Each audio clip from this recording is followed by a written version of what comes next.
नमस्कार. आपण बऱ्याचशा महिला मी बघती आहे की त्या खूप उदास आहेत, खूप टेन्शनमध्ये आहे, खूप प्रेशरमध्ये आहे. का आहे? तर काळजी करण्यासारखं एक कारण आहे. ते म्हणजे त्यांचे हसबंड, त्यांचे पती, जे काही तुम्ही म्हणता ते ड्रिंक्स करतात, म्हणजे दारू पितात. कुठल्याही स्त्रीला, आईला, बहिणीला आपला नवरा, आपला भाऊ, आपला मुलगा त्याने दारू प्यावं, त्याने ड्रिंक करावं असं वाटत नाही.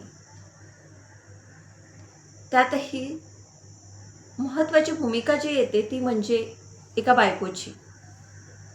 जेव्हा एका बाईचा नवरा दारू पितो, तेव्हा तिला काय वाटतं, तिच्या काय वेदना असतात, हे मी बरेच लोकांकडून ऐकले आहेत. तर बरीचशी रिहॅब सेंटर्स पण आहेत. बरेच जण रिहॅब सेंटर्सला पण ॲडमिट करतात. कधी रिझल्ट येतो, कधी येत नाही. कारण दारू पिणे हे व्यसन, इनफॅक्ट कुठलंही व्यसन हे ज्या व्यक्तीला ते व्यसन लागलेलं असतं, त्या व्यक्तीला आतून जेपर्यंत वाटत नाही की आपण बदलायला हवं, तोपर्यंत ते सोडवणं कठीण असतं. परंतु म्हणून आपण काहीच करणार नाही का? आपण काहीच करू शकत नाही का? तर आपण खूप काही करू शकतो.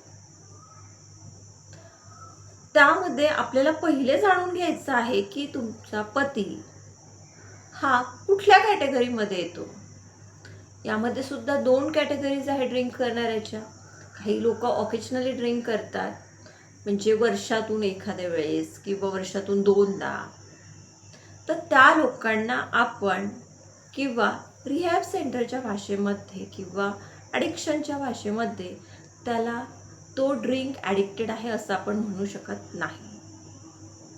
ॲडिक्शन म्हणजे काय? तर एखादं व्यसन आपण नेहमी करत असतो, त्याला आपण ॲडिक्शन म्हणतो. पण जर एखादा व्यक्ती वर्षातून 2दा, 3दा, 1दा करत असेल तर आपण त्याला ॲडिक्शन म्हणणार नाही. म्हणजे त्या स्त्रीचा पती हा दारूच्या आहारी गेलेला आहे असं आपण म्हणणार नाही. त्याला दारूचं व्यसन लागलेलं आहे असं आपण म्हणू शकत नाही. परंतु जे पुरुष आहेत, जे नवरे आहेत की ते रोज दारू पितात किंवा अल्टरनेट डे दारू पिऊन येतात, तर त्या व्यक्तीला दारूचं व्यसन लागलं आहे हे आपण म्हणू. मग मेन प्रश्न येतो की हे रोज दारू पिऊन येणं म्हणजे दारूचं व्यसन, हे सोडवायचं तरी कसं? कारण मी म्हणताना स्टार्ट करताना बोलले होते की हे दारूचं व्यसन सोडवायचं, तर त्या व्यक्तीला व्यसन लागलेलं आहे, त्या व्यक्तीला ते सोडवणं, ते मनापासून वाटणं हे गरजेचं आहे. मग आपण हातावर हात ठेवून बसायचं का? तर नाही. बरेचदा महिला कुठे चुकतात मी असं म्हणणार नाही, पण आपलं छोटंसं ते मॅनेज करताना कुठंतरी चुकतं.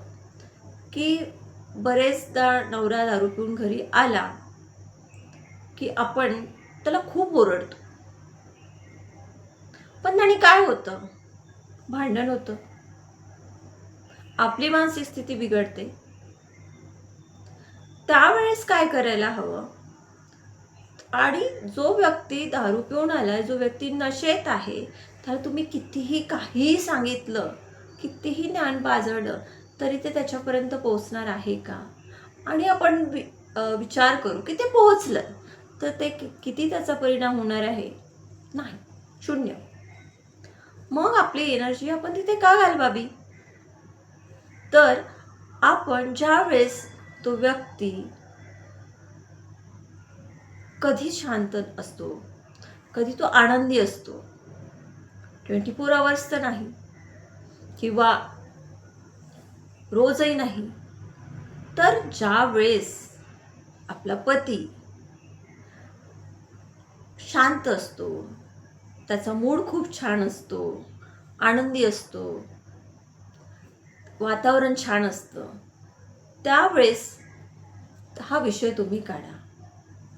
परंतु हा विषय काढताना आणखी एक गोष्ट लक्षात ठेवणं गरजेचं आहे की जर तुम्ही म्हटलं की नाही हो काय तुम्ही ना रोज रोज ड्रिंक करून येता किंवा काय तुम्ही रोज दारू पिऊन येता, किती त्रास होतो मुलांना, किती त्रास होतो, तर तो चिडेल. दारू किंवा कुठलंही व्यसन हे एका झटक्यात सुटणारं नाही आहे. जर तुम्ही असं म्हणत असाल, बऱ्याच स्त्रियांना सवय असते की हे बघा बरं तुम्ही ना चांगले राहा, तुम्ही नाही उद्यापासून दारू सोडून टाका, दारू सोडली ना की बघा कसं होतं. एकदा असं म्हणून झटक्यात दारू सुटण्यासारखी नाही आहे, हे पहिले लक्षात घ्या. तुम्हाला हळूहळू ती दारू सोडवावी लागेल. आधी त्याचं प्रमाण कमी करावं लागेल. त्यासाठी तुम्हाला वेगवेगळ्या ट्रिक्स वापरावे लागेल. तर मग आपण कुठल्या ट्रिक्स वापरून आपल्या नवऱ्याचं दारूचं पिण्याचं प्रमाण कमी करू शकतो किंवा ते कमी करत करत ते शून्यावरही येऊ शकतं. ज्यावेळेस आपल्या नवऱ्याचा मूड चांगला असतो त्यावेळेस त्याला समजावून सांगा की तुम्ही ना व्रत वैकल्य वगैरे आपण बाया करतो, तर या दिवशी ना नका घेऊन येऊ जा, माझं व्रत असतं. नवऱ्यांना ते पटतं, मॅक्सिमम नवऱ्यांना ते पटतं, तेवढी काळजी ते घेतात. पण तुम्ही म्हणाल की नाही पूर्ण सोड, ते पॉसिबल नाही आहे. किंवा तुम्ही सांगा की सोमवारी गुरुवारी आहे किंवा सोमवार शुक्रवार आहे, माझं हे व्रत असतं, त्या दिवशी तुम्ही ड्रिंक घेत नका जो, प्लीज माझ्यासाठी करा. करते. त्यानंतर हळूहळू त्यांना जर खूप जास्त प्रमाण असेल तर त्यांना समजावून सांगा की म्हणजे ॲक्च्युली त्यांना समजावून सांगा काय, त्यांना माहीतच असतं की कसं ना मुलांना खूप घाबरतात, तुम्ही असे येता ना, तुम्हाला तर काही कळत नाही. मुलं ना खूप त्यांना ते म्हणतात, कारण त्यांना स्कूलमध्ये वगैरे जायचं असतं. मग तुम्ही ते असं काय त्याला म्हणतात मला माहिती नाही, हालत डुलत येता. सो त्यावेळेस मुलांच्या कोणी मित्रांनी वगैरे बघितलं असतं किंवा शेजाऱ्यांनी बघितलं असतं आणि ते आपल्या मुलांना ते शेजारी किंवा ते मित्र म्हणतात, अरे तुझे बाबा ना त्या दिवशी हां मस्त होते, असे चालले होते. मुलांना वाईट वाटतं. त्यांच्यामुळं मुलं मैत्री करायला घाबरतात, ते चिडचिडे झाले आहेत. त्यांना तुम्ही आले की भीती वाटतात ड्रिंक करून. तेव्हा आपल्या मुलांसाठी तरी तुम्ही थोडं कमी घ्या. मला माहिती आहे की तुम्हाला एकदम पॉसिबल नाही, पण थोडं कमी घ्या. एवढी न घेता एवढीशी घ्या. मुलांना तेवढंच बरं होईल. आपण जे काय करतोय ते आपल्या मुलांसाठी करतोय. मला पण तुम्ही आले की थोडं ना डोकं जड होतं, सुचतच नाही काही. मुलांकडे बघावं लागतं, मुलांचे चेहरे बघून मला फार वाईट वाटतं. या पद्धतीने, या इमोशनल पद्धतीने जर तुम्ही समजावून सांगितलं, हे काही तुम्ही त्यांच्यासोबत नाटक करत नाही आहे किंवा मी तुम्हाला नाटक करायला सांगत नाही आहे, हे रियालिटी आहे आणि हे फॅक्ट आहे. त्यांना फक्त आपल्याला रियालिटीची जाणीव करून द्यायची आहे की या वागण्यामुळं आपल्या मुलांना, बायकोला किंवा आपली फायनान्शियल कंडिशन, आपली हेल्थ याच्यावर काय परिणाम होतात. एकच दिवस तुम्ही त्यांना बसून खूप मोठं संभाषण दिलं तर तुमचा प्रयत्न फेल होईल. हळूहळू त्यांचा मूड बघून एखाद्या वेळेस एखादी गोष्ट, एखाद्या वेळेस दुसरी गोष्ट असं सांगा. नाहीतर आज मूड छान आहे ना, आज मी माझी कॅसेटच लावते, असं करू नका. म्हणून आपण थर्ड पर्सनचं एक्झाम्पल देऊन सुद्धा सांगू शकतो.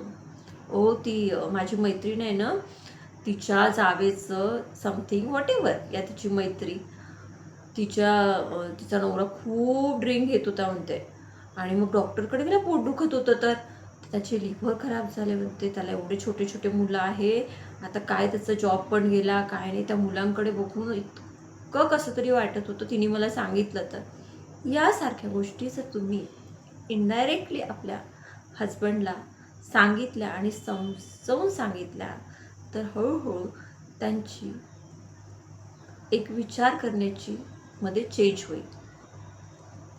आपल्याला एकदम चेंज करता येत नाही. जर आपण बिहेवियर थेरपी, जर सायकोलॉजीच्या भाषेत बोलायचं झालंच, हो, तुम्ही म्हणाल की मी सायकोलॉजीकडे कशी आली, तर मी प्रांजली काळे. मी एक प्रोफेशनल सायकोलॉजिकल काउन्सिलर आहे. जर तुम्हालाही कुठलाही प्रॉब्लेम असेल, depression, frustration, over thinking, addiction, मुलांचे काही प्रॉब्लेम, स्क्रीन ॲडिक्शन, तर मला नक्कीच संपर्क साधा. मी डिस्क्रिप्शन बॉक्समध्ये माझ्या सेंटरचा नंबर दिलेला आहे. तर आपल्याला ड्रामा करायचं नाही आहे, तर आपल्याला ही बिहेवियर थेरपी म्हणजे हळूहळू आपल्याला आपल्या नवऱ्याच्या बिहेवियरमध्ये चेंजेस करायचे आहे. ज्यावेळेस आपण हे चेंजेस हळूहळू करू तेव्हा आपल्याला रिझल्ट मिळत जाईल. संयम ठेवणे खूप गरजेचे आहे. कारण तुम्ही खंबीर नाही राहिल्या, नवरा दारू पितोय म्हणून मी चालली आता सोडून, मला नाही राहायचं याच्यासोबत, म्हणून प्रॉब्लेम सॉल्व्ह होत नाही. आपल्या मुलांचा विचार करा. आपल्याला त्यात सुधारणा घडवायची आहे. या प्रकारे आपण आपल्या नवऱ्याची दारू सोडवण्यासाठी नक्कीच प्रयत्न करू शकतो. तुर्तास इथेच थांबूया. जर माझ्या चॅनलवर नवीन असाल तर चॅनलला नक्की सबस्क्राईब करा. व्हिडिओ आवडल्यास लाईक करा. जर तुम्हाला काही प्रश्न असतील किंवा तुम्हाला जर काउन्सिलिंग सेशन्स अटेंड करायचं असेल तर माझ्या डिस्क्रिप्शन बॉक्समध्ये मी नंबर दिलेला आहे. त्या नंबरवर संपर्क साधून तुम्ही तुमचं कन्सल्टेशन अपॉइंटमेंट बुक करू शकता. तुर्तास इथेच थांबते. धन्यवाद.